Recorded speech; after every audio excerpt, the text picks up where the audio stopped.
Hello, Anne. How are you? Hello. Hi, Jen. How are you?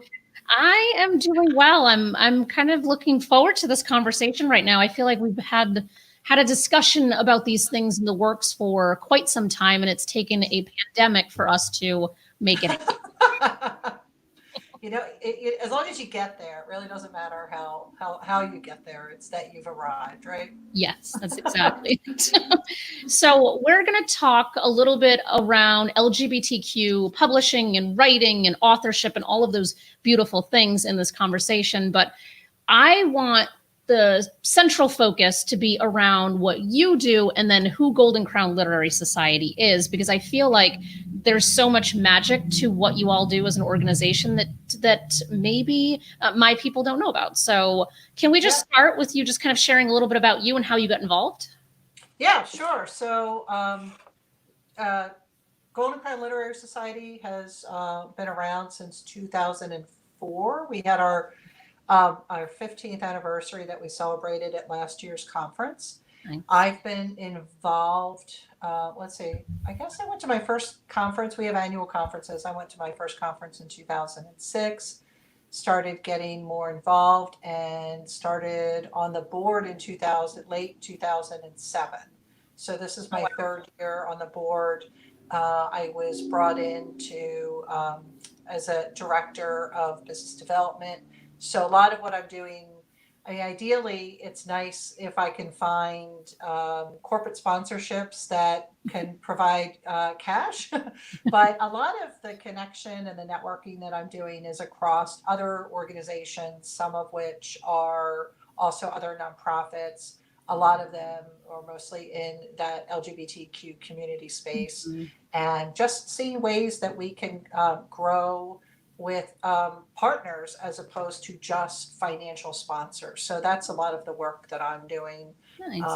That happens organically. A lot of the roles that I've been in outside of my day job have been um, involved with LGBTQ ERGs, Mhm. and then also involved with the NGLCC chapters. So Mhm. originally in Cleveland and now in Philadelphia, and also LGBTQ centers. A lot of networking and talking to different organizations. Oh, that's so awesome.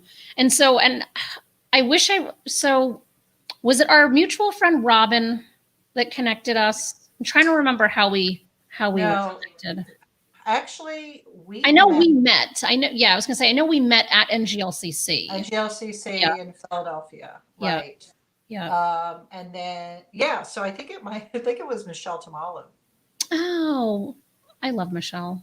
You were just finishing up an event at Giovanni's room, and we were heading to a happy hour.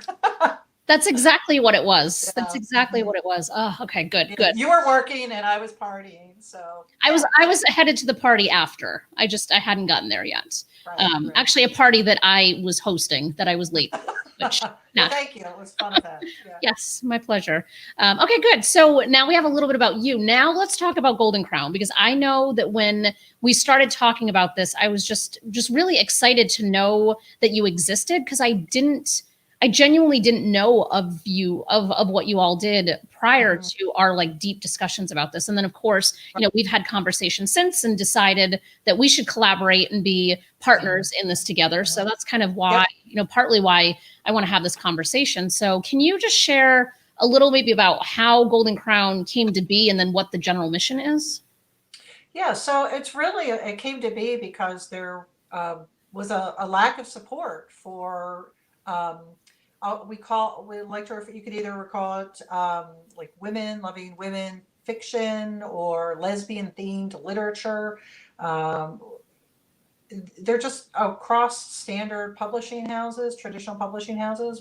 There just wasn't a good route for that type of work to get exposure and support. So Golden Crown Literary Society started to support that endeavor. So we're basically bringing together authors, publishers, and readers to network and to collaborate and to learn from each other part of the work that we do. We are a 501c3, and that comes about because of the educational component that we have. So we actually do offer a writing academy that is a year-long process, and that allows people to learn from some brilliant minds and also get exposure to mentors who are established authors in the field. So it's more fiction based. I know that you have your own writing academy that is focused more on nonfiction writing. So it's it's a great way to break into the genre if you're interested in doing so. Yeah, that's amazing. And so how did the both the conference and the academy, like the writing program, like was there like like a natural evolution of how those came to be? I think it was just a matter of how do you get people together. So, the mission is to promote and to educate and to recognize the recognition. So we talked about the promotion is the conferences, and then also regional events that either we are helping to organize or organizing or at least sponsoring. So, and that's actually global. We've sponsored some international um, uh, lesbian themed literary events. Mm-hmm. So the other thing we do is we recognize, and at our conference every year, we recognize the best in the field of, and it's not only fiction, it's nonfiction as well. We have poetry, memoir. But as I mentioned to you, one of the reasons why your partnership works great for us is because we do want to expand the work that we're doing in the field of nonfiction. Mm-hmm. Yeah, which I feel like I'm sure we could both go on many a tangents around just lack of visibility around LGBTQ issues, whether it's nonfiction, memoir, or fiction.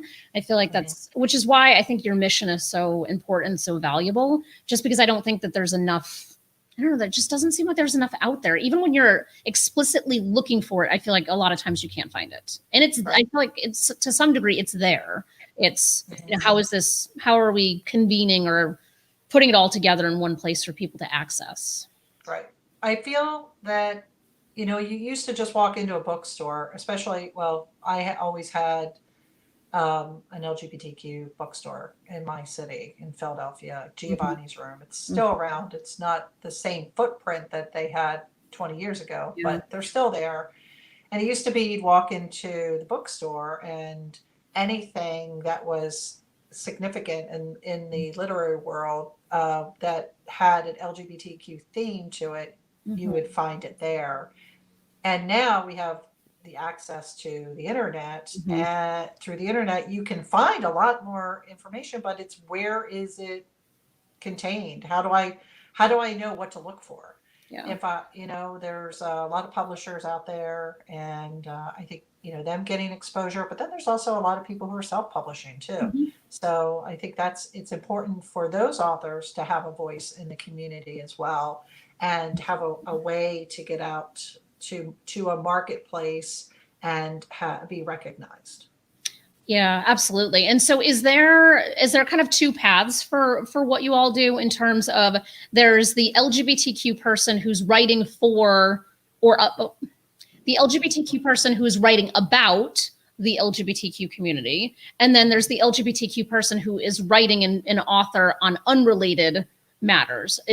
Are you serving both of those sides of the community? We can. I think the majority of the people who are connecting at our events and through our organization are either providers of lesbian themed literature or consumers of lesbian themed literature. That makes a lot of sense. Yeah, I feel like and we've talked about this in terms of how do we help one another, because about half of our authors are LGBTQ, which is not surprising, just considering my network of people. But at the same time, many of them are not actually writing about LGBTQ topics and issues. So it's a matter of how do we mutually make what you do and the meaning and the bigger picture of all of it something that seems like a no-brainer, right? Because I think that, we have our mutual affection for the National Gay and Lesbian Chamber of Commerce. So I feel like if no other reason that you want to be involved in the NGLCC, it should be specifically to stand up and be counted, right? It's just that it's to be able to be counted as a number, as a group of, LGBTQ business owners. And I feel like it's very similar with what you're doing, where at the very least, just be another number as part of this cohort. And I don't say a number in a, because I feel right. Yeah. Like you're just a number. Right? Yeah. I mean, you have a unique voice, but get, be a part of the organization. Yeah. Like be part of a tribe, like a community of people who are all, helping others. And one of the reasons why we wanted to have this conversation today is that, we are in the middle of a pandemic. So there's lots of time for people to be reading potentially. So whether they're reading nonfiction, memoir, fiction, to me, reading is reading, and it's all valuable across the board, and supporting especially our LGBTQ, authors that are in existence. Do you have any favorites? And I'm sure it's probably a terrible question to ask you on a live video. I do have a lot, and yeah, I have a lot. I mean, I could. So I will say, I'll reference the reading that I did before I became a board member. How's that? Perfect. Uninfluenced. Yeah. And I do want to say something too, because you brought up a good point about having a tribe, because the connections that we have with the membership through the Golden Crown Literary Society, it is a tribe. Yeah. As we're looking at how we're going to address this year's conference, one of the main issues is if we can't see each other, if we're going to miss a year, if something happens, that breaks our heart, because people will go to the conference. They might not have a book that they're releasing, in that time. Or they might be readers, and maybe they haven't been reading very much lately, but you know what? They're still going to connect with the people that they have become friends with. And that I think is the key piece. And I just wanted to bring that up because you perfectly put we are a tribe. So I will say, I found out about GCLS through an author. I have been reading a lot of her work. Her name is Melissa Braden. I've read, maybe not. I don't think I've read her most recent release, but I've read just about all of her work. And she's the kind of writer that, regardless of where you are at that point, you want to just pick something up, and that you're gonna just get in. It's like just going and taking your boat into the stream and letting it flow down the stream. It just takes you away. Yeah. And you don't really have to worry about, am I going to like this one? You're always going to read something and get something out of it. So Melissa Braden, she had something about this on her Facebook page, and I started just sort of following the trail of crumbs that led me to learning more about the organization, learning that there was an annual conference. And the first conference I went to was in Washington, D.C. So, and that was in 2016. Nice. Oh, that's awesome. I like your diplomatic response, because it would be just as bad if you asked me if I had a favorite author. I wouldn't. Right. That's. But there really are. I mean, we have amazing writers, and in all different genres. And I've tried to read a little bit of everything. Sci-fi, historical fiction. Lynn Ames, she writes amazing historical fiction, and she's working on a book now that's entitled 46, and it's about the next president is a woman who is also a lesbian. So and it's this newly envisioned president. So that'll be fun. That'll be a nice escape for us all. Yeah. Oh, that's awesome. Let's see. Is there anything else we haven't discussed that we should before we conclude? No, I just I wanted to thank you again for not only having this time to talk about GCLS, but also the partnership that our two organizations have formed recently. And hopefully we'll have a chance to continue to expand that, because Yeah, absolutely. we do want to grow the nonfiction work that's represented, and have folks from your organization submit for next year's awards category. That would be fantastic. Yes, you have many categories and many award options, which is pretty awesome. And I think every author, or maybe not every author, but I feel like most authors want to have that opportunity to be recognized for their work by some outside third party, not just a friend or me saying, "Oh my God, you're amazing." That'll go so far. I don't have an award to give out. Yeah. Yeah. Well, we do. So Yes.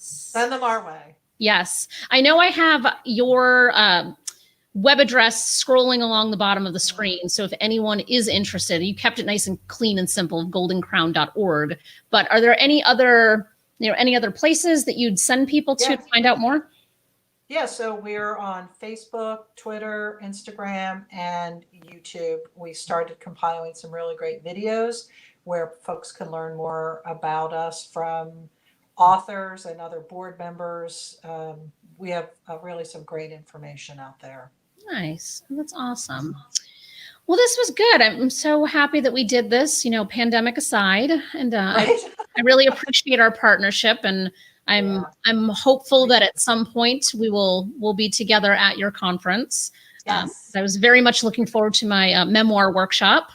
So we shall see. Yes, we're gonna keep the best, most positive thoughts out there. Yes. Very good. Well, thank you for your time, Tay. This was really fun. Yeah, thank you, Jen. Appreciate it. You bet. Good to see you.